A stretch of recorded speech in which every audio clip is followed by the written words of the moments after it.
ഇതെങ്ങനെ പറ്റിയതാ? അമ്മ ഇവിടുന്ന് പോകുന്ന വഴിക്ക് സംഭവിച്ച ആൻറ്റി. ഏതോ ഒരു വണ്ടി കണ്ട് പെട്ടെന്ന് ബ്രേക്ക് ഇട്ടതാ. തലപോയി സ്റ്റിയറിംഗിലിടിച്ചു. ചെറിയൊരു മുറിവേ ഉള്ളൂ. ഭാവനയോട് ഞാൻ വരണ്ടെന്ന് പറഞ്ഞതാ.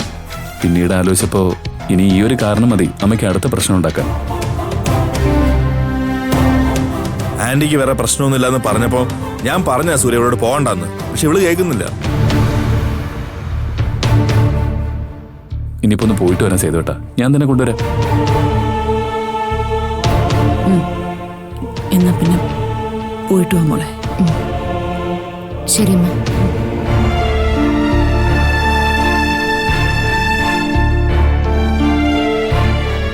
ശരി ആൻറ്റി. മോനെ ശ്രദ്ധിച്ചോണം. വായിച്ചു.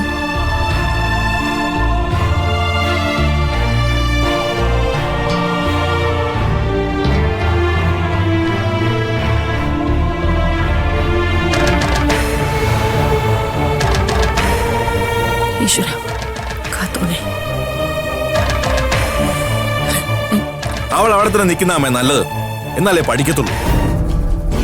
സാരമില്ല മോനെ. ഡാ, അവള് പോയിട്ട് വരട്ടെ. അവളുടെ ഭർത്താവിന്റെ കൂടെയല്ലേ പോയത്? അന്ന് അവിടെ അവൾക്ക് അപകടം സംഭവിക്കുമ്പോഴേ എല്ലാവരും ആ വീട്ടിൽ തന്നെ ഉണ്ടായിരുന്നു. പറ, സൂര്യ കേക്കും. ഒന്നും വന്നിട്ടില്ല അമ്മ. ശ്രദ്ധിക്കണ്ട. വരുന്നതിന് മുമ്പ് ശ്രദ്ധിക്കണം.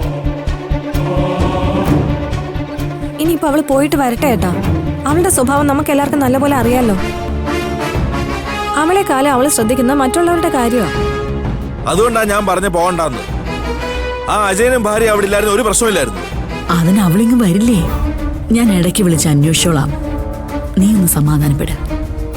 ഇനിയിപ്പോ എന്ത് പറയാനാ?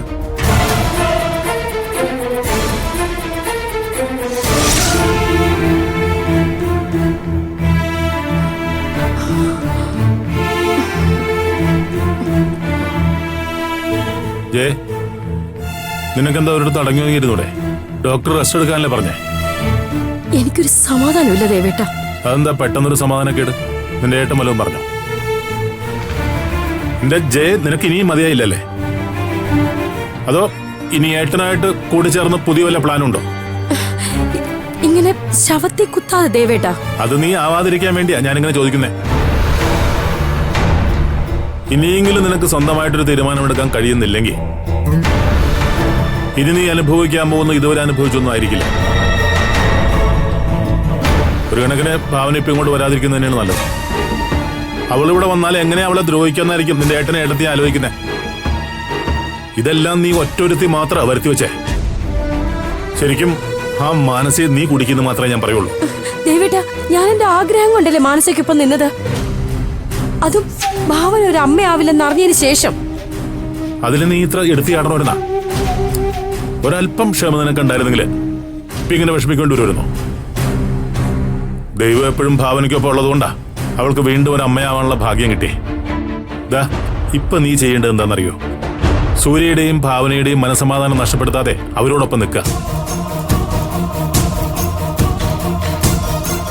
നമ്മുടെ പേരക്കുട്ടിയാ ഭാവനയുടെ വയറ്റിൽ വളർന്നു വരുന്നേ. അത് മറന്ന് നീ ജീവിക്കരുത്. നമ്മുടെ കാലശേഷം അവള് സന്തോഷത്തോടെ ജീവിക്കണം ചെയ്യേ. അപ്പോ മാനസയുടെ വയറ്റിലുള്ള കുഞ്ഞോ? അതും നമ്മുടെ പേരക്കുഞ്ഞ് തന്നെ. എങ്കിലും ഭാവന പ്രസവിക്കും പോലെ ആവില്ലല്ലോ.